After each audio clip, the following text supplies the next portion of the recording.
Hello, Horizon family. My name is Harpreet Chumber, and today I'll be sharing a devotional on Jesus being the bread of life. It comes from John chapter 6, verses 28 to 35.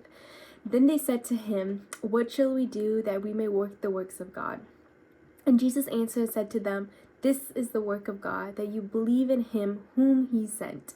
Therefore they said to him, "What sign will you perform then, that we may see it and believe you? What work will you do? Our fathers ate the manna in the desert. As it is written, he gave them bread from heaven to eat."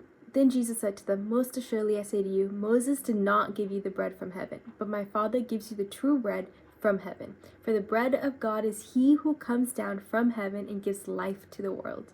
Then Jesus said to them, Then they said to him, "Lord, give us this bread always." And Jesus said to them, "I am the bread of life. He who comes to me shall never hunger, and he who believes in me shall never thirst." In these couple of verses, Jesus relates to the Jewish people on a deeper level than we could probably even understand just reading the couple of verses. In this, Jesus tells them and reminds them of a story that they probably heard growing up.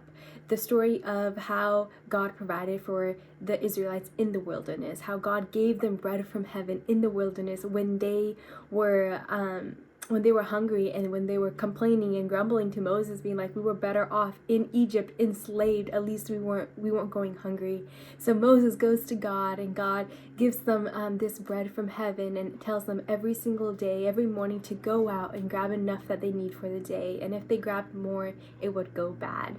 The only time when they grabbed more it wouldn't go bad was the day before the Sabbath. They would grab 2 days worth of manna, and it would sustain them throughout those 2 days. And so Jesus is relating to them on this level of being like, you guys remember the story of the Israelites getting bread from heaven, but that wasn't the actual true bread that the Father had called to come out of heaven. The true bread is the bread that gives life to the world. And Jesus saying that he is that bread. He is the bread of life that sustains us in a deeper way than we could ever imagine or understand.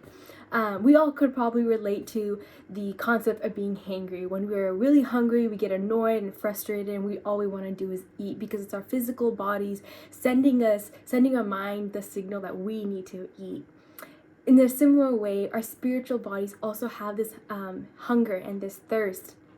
And a lot of people will go to different religions, different belief systems to satisfy that hunger, to satisfy that thirst. But Jesus says that he is the only one who could actually satisfy that hunger and thirst that we have in us, because he is the one who created us. The one who created us is the only one who can truly satisfy us. And as I was preparing for this devotional, as I was just kind of like understanding what these verses meant, I came across this page on question.org that really talks about Jesus being the bread of life. And in it, it says that Jesus is essential to our life, that he is the only one who can truly sustain us and bring us into the eternal life.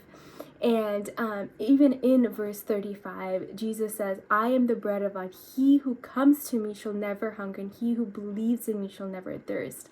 And in just this one verse, Jesus gives us 2 invitations. The first invitation is to come to him, and the second invitation is to believe in him. And so as we approach Easter, I encourage you all to accept the invitations that Jesus offers, to come to him and to believe in him, so that he may sustain you and satisfy you more than you have ever been satisfied and sustained before. Grace and peace. Bye.